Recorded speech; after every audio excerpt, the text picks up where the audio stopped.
മുതലപ്പുഴ 2 മാസം അടച്ചിടണമെന്ന ഫിഷറീസ് മന്ത്രിയുടെ നിർദ്ദേശം അംഗീകരിക്കാനാകില്ലെന്ന് മത്സ്യത്തൊഴിലാളികൾ.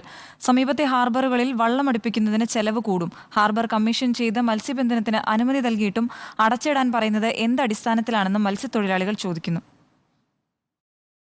നീണ്ടകരയിലെ അപകട മരണങ്ങൾ കുറയ്ക്കുവാൻ ഫിഷറീസ് വകുപ്പ് മന്ത്രി ചില മാർഗനിർദ്ദേശങ്ങൾ മുന്നോട്ട് വെക്കുന്നുണ്ട്.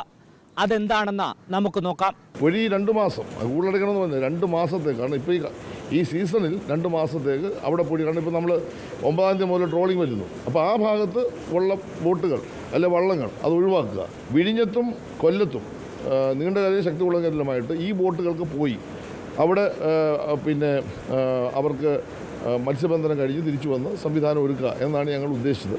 പരിഹാര മാർഗങ്ങൾ നിർദ്ദേശിക്കുമ്പോൾ അതെങ്ങനെ നടപ്പിലാക്കും എന്നതുകൂടി ചിന്തിക്കേണ്ടതുണ്ട്. മന്ത്രി നിർദ്ദേശിച്ച പരിഹാര മാർഗങ്ങൾക്ക് മത്സ്യത്തൊഴിലാളികൾക്കും ചിലത് പറയാനുണ്ട്.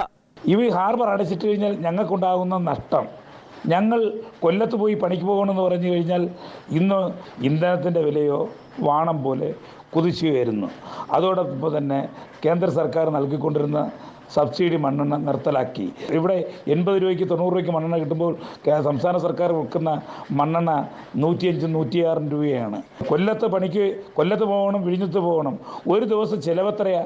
ഈ ജൂൺ, ജൂലൈ, ആഗസ്റ്റ് മാസങ്ങളിലാണ് മത്സ്യത്തൊഴിലാളികൾക്ക് വല്ലതും കിട്ടുന്ന സമയം.